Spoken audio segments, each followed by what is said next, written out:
I've personally have just found puzzles as a nice way to relax, provides a brain activity, but it allows me to shut out everything else that might be going on around me and focus on this process that has a start and a finish. And I'm able to just work on the puzzle and go into this zen-like state where the world is still moving around me, but I'm content in this little bubble that I've created working on a jigsaw puzzle. I specialize in making puzzles that are based around the idea of Bloomington. And so when I say that, I create puzzles that have images of sites around the community that people might recognize.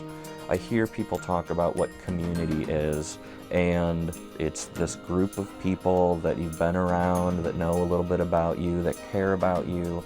I've led such a charmed life of being part of the fabric of the arts and cultural community of Bloomington. So for me, blending this love of Bloomington culture with the craft that I was able to do at home was a win-win situation.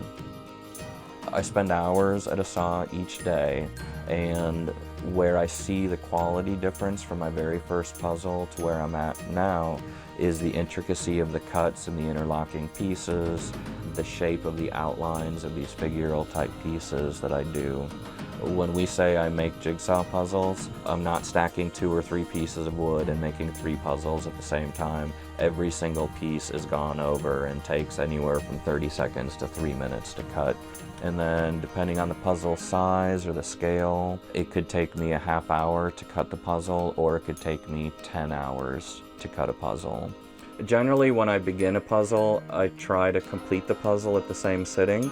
If I step away from a puzzle in the middle of cutting it for any considerable length of time, when I come back in, I don't have the same rhythm. So if I'm trying to mimic the same shape and style of puzzle cuts, I need to make sure I'm cutting it all the way through from start to finish. But the beauty of irregular shaped pieces is I have no idea how many pieces the end product is going to be, and I really don't care. In fact, if you bought one of my puzzles and lost a piece to it, I would probably have to make you a new puzzle. I don't think I could recreate the piece because I'm not necessarily following these templates that you can just cookie cut out the exact piece that's missing. Everyone has its own symmetry to the puzzle pieces. So I can just really cut where it feels natural. Quite often the image of the puzzle that I'm cutting can help define what the puzzle looks like. So I've noticed if I'm cutting a puzzle that might be of Lake Monroe and have water, I feel like the puzzle piece shapes have more of a wavy feel to them, like rippling water. Where if I were cutting a quarry, I might be looking at more solid 90-degree angles to be incorporated into the cutting style to kind of mimic the image that you're looking at.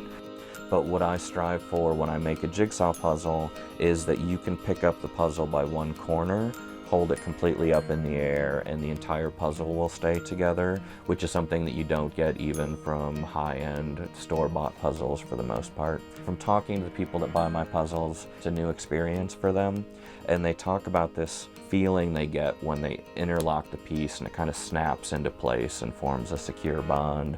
That is really fun to hear the stories and to think, wow, I made that, you know, I did that in my garage. It's really awesome to have this experience.